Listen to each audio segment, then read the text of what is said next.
What up? It's your boy Chaotic One, and I am back with another one. Tonight we reacting to your boy Wallo of the world famous Gillian Wallo, the $1 million worth of the $1 million worth of game podcast, and he talking about how Lil Durk spent the block on King Von and the whole thing. So let's get into it right here. You went viral when you broke into tears telling Lil Durk not to retaliate in King Von's death.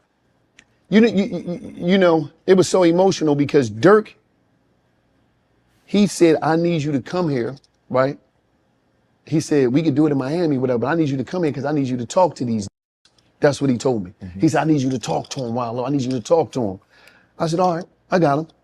And when I get there, I didn't know it was going to be that many. It was like 100 of them. We in the basement in Chicago. It's 100 of them. And them niggas, they ready to ride? Yeah, no, they just was there, you know. Okay, they want to hear what you wanted to say. No, it wasn't even that. They didn't even know why they was there. Durk was like, we gonna do it in the hood. Okay. I want you to holler at them, boom, boom, boom. So I'm like, I got you. When I got there, I'm like, he like, man, listen, I need you to holler at him. It just so happened that when I'm talking to him, I understand, because I'm talking to a couple of them on the side, and I understand that nothing is more important in the ghetto than revenge. Revenge is king. Yes. Closest thing to God. Because the black man is willing to die about his ego. The ego killed more black men than any other disease. Nothing killed black men more than the ego. That ego of, you hit me, Shannon, people saw it, I can't let you go. You got to die. Yeah, that's true. We do. We got a really bad ego thing. And man, I'm going to wait till the end of the video. We're going to get through this one. I'm going to react through it a little bit, but briefly, and I'm going to give y'all my rundown at the end. How about this shit? And my mama raised me, so I grew up soft. I ain't had no structure of no father there, so I'm just emotional. So when I'm in there, I'm telling them, it was emotional for me because I'm letting them know, the man that killed my brother, I forgave him. Am I a coward? Am I a punk? Well, I don't know what that shit mean. But I knew that forgiving him mean that I was willing to live for my brother in an environment where we celebrate dying for somebody. I said, no, I'm going to live for my brother, my grandma, my brother, kids, my mama. I'm going to live for them because don't nobody talk about that. But I know that, I'm going to just be straight up. I know that I'm not built to die right now because I know it's more things that I got to do. And I know I got a responsibility. That was my older brother. You think what I'm saying? So It's like, I got to step up. I got to be a man. So I got to think as a man would think, not as a street would think, that would die about his ego and leave his babies, leave his mama, tear down the community about the ego. My ego wasn't built like that. I wasn't that strong to have that type of ego. I wasn't cut like that. You mentioned that you had to forgive your brother's killer. How long did it take you? Because they say forgiveness is not for the person that wronged an individual. The forgiveness is for the person that's been wronged. May came to see me. So my niece, she come to see me the week after her dad get killed. This the first time I meet this little, I'm telling you, she was like 4 or 5. She was like probably 4 or 5, but she was like 50. So when she came in there, she ran around the visiting room, she jumped on my lap. She said, oh, when you come home, you're not leaving, you're not coming back, is you?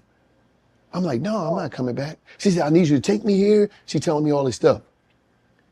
And my nephew there too, I'm just talking to him. And I'm like, damn, somebody finally counting on me. Somebody looking at me in the way I never had nobody look at me. You see what I'm saying? In that way, my little brother, I was always in the penitentiary, so my little brother Jalal, we really didn't have the time. So I'm like, damn, this little person looking at me like that, she putting a lot of power and a lot of energy on me. And so I already had it in my mind because I'm gonna just tell you something. Shannon, I'm not built like that to go kill no black man. I'm not built like that. I'm not designed like that. I'm not tough like that. I'm not ruthless like that. I'm not heartless like that. That's just not me. And my worstest fear in the history of life, I don't give a fuck how I die. I don't care what happened. But if a black man kill me, you're gonna hear my scream until life end for everybody. You're gonna hear my pain. My tears is gonna flood the ghettos of America. I don't care about nothing else. And the crazy part is I like Wallo. Wallo is passionate. I've liked him since he got out of prison and started making his mark in this industry as far as being a social creator and a content creator. I think he brought out the best in Gilly. You know what I mean? Because, you know, Gilly was on some nut shit, as they be saying, in Philly. And he came home and seemed like he just humbled Gilly out a little bit. Gilly's a little bit more fun now. But don't let me go out like that. So I said to myself, I ain't built like that. Why I want you there? Because I don't know. Listen, I don't know what happened that night, why it happened. Only thing I know is my brother got shot. He ran to my grandma's house. She opened the door. He died in the arms.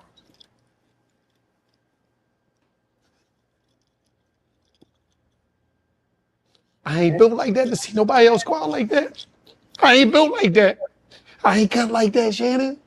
I'm just not, I ain't designed like that. Just because you hurt Nanny, I don't want to hurt your grandma. For what? If I hurt your grandma, when the shit won't stop. It's a continuous cycle. You said that by not retaliating, it gave you the freedom to spend time with your family. When I got out of jail, right, I ain't have a lot, but I had everything. Because I remember something. Back in the day in the ghetto, we ain't had nothing, but we had each other, so we had everything. So I'm like, damn. I told her I was gonna take her to these places that I ain't even know I had to take her to them. Right. Cause I ain't know these places. I just was telling her, I'm in jail. She's like, you gonna take me here? Yeah, I know that. I'm just listening to her on the phone. I got you, I'm gonna take you there. So when I get there, I'm like, you ain't tell me this shit costs all this money. You know, I'm on a budget. I ain't know it said Five Below. I go in there, I spent $50. God damn. Yeah. They said Five Below. I'm thinking I'm gonna get a bunch of stuff for $5. Right. So she got me in there, Mom, don't be buying all that. I'm like, I got to. I just wanted to show up, not just financially. I wanted to show up mentally, emotionally. I wanted to show up for them. And that was my whole thing. So it was like, bang. That was all it was about, was living for them and being able to see them to see me.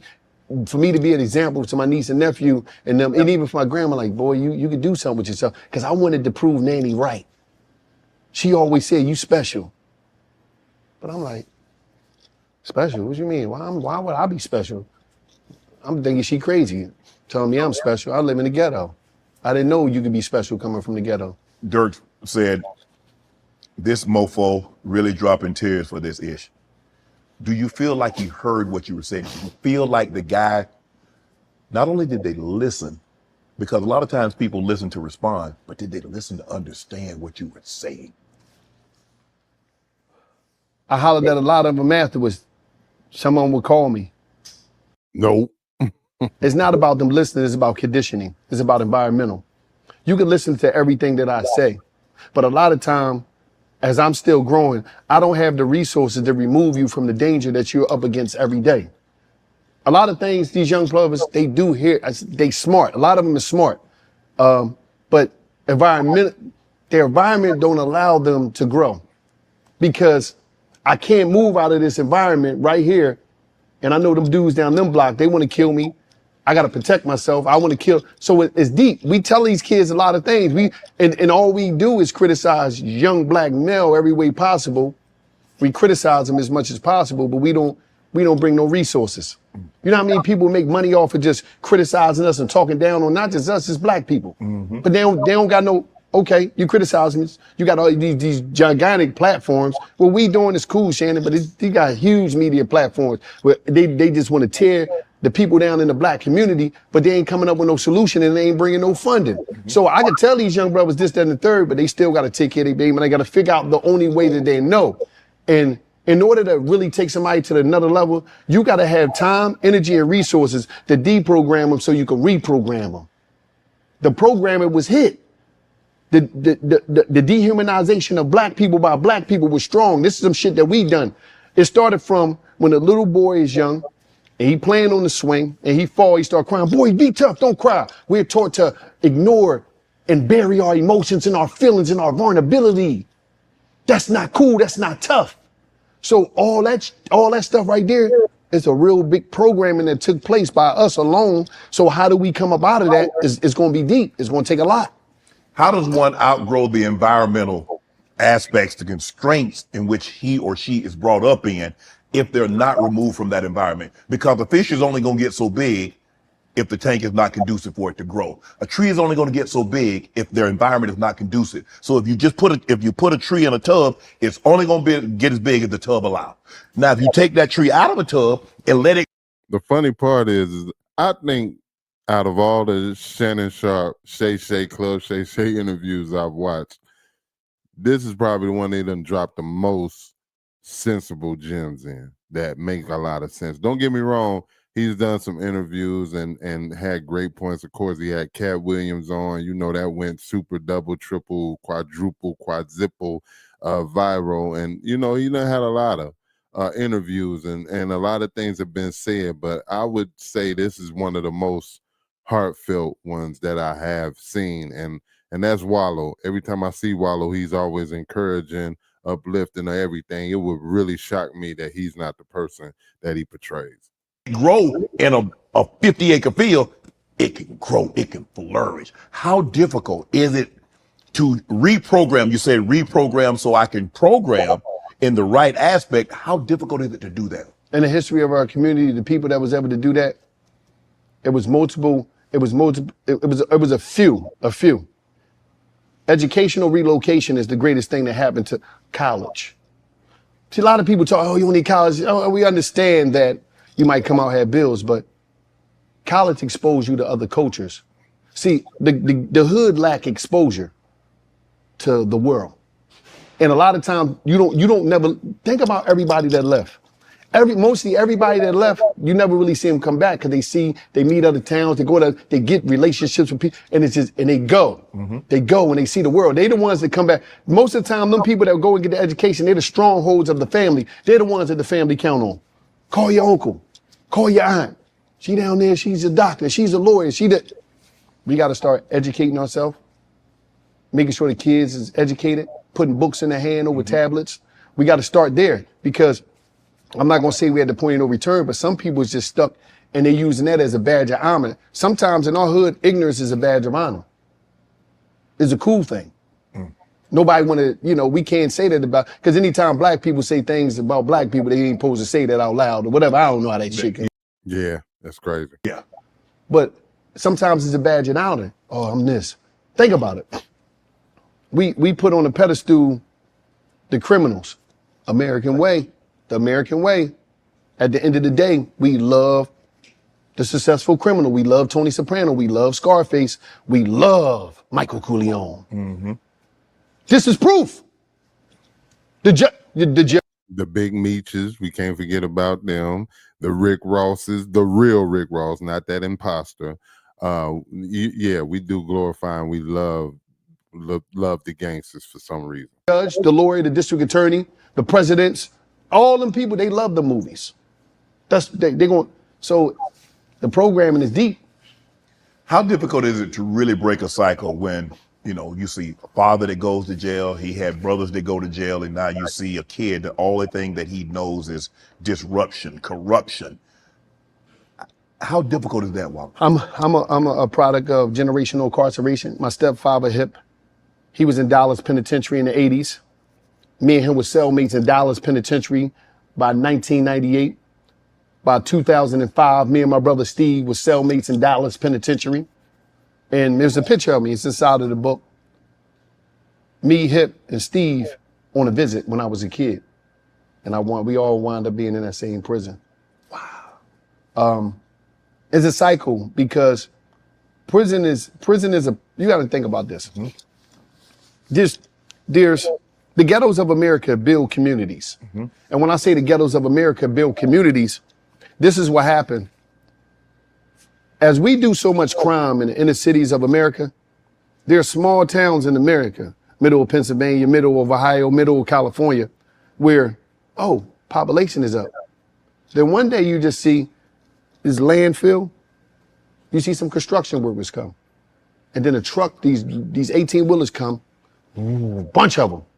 And they start putting these new prisons together like Legos. Then the gas station, they build the gas station. Then the Walmart park up. Then a hotel pop up. We building communities. And I'm gonna tell you a story, a deep one. It was this guard named Ski. I used to go back and forth with him on the tier. because I used to always speak up because he'd go in people's cells when they in the yard and do checking. You ain't supposed to be nobody. I used to say little stuff.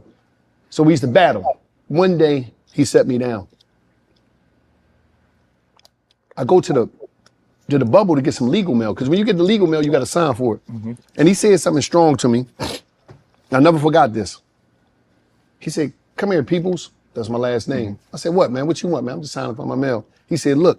He opened up his shirt, and in between his shirt and his vest, because they had stab-proof vests, he pulled out an envelope. The envelope was folded. He opened the envelope. It was a picture. He put the picture down. Says, "I'm signing for my what's name." He opened legal mail. I stopped. Before I leave, I stopped. He said, "You and the homies, man. You and the homies." Being sarcastic, using the word homie. "You and the homies took care of you. Thanks to you and the homies." I'm like, I looked at the picture. It was his son standing in front of a big house with a pickup truck and a big boat there. I said, "You and the homies got me that." Usually I have a little verbal spar with him, but he stuck me that day. I was wounded. So I just walked back to the cell and sat on the bed, and I said, "Damn. Ain't me and none of the homies never bought our mom no house. We never sent our kids to college. But you know how many kids, you know how many homes and kids is going to college that me and the homies doing that. But it ain't going to our community. We taking care of families. We taking care of generational, because in prisons you have with nepotism. You got the warden. The warden brother is a security captain. His other brother is the lieutenant. His sister is the head of the medical. The other cousin is the head of the gymnasium. The other cousin is the activity director. The other cousin is the head of the workforce. And you walk inside a prison, you see 15 family members that go home every day and 15 family members that don't. That's the prison system in America. So it's deep. Right. It's deep. And it's going to take a lot to break that.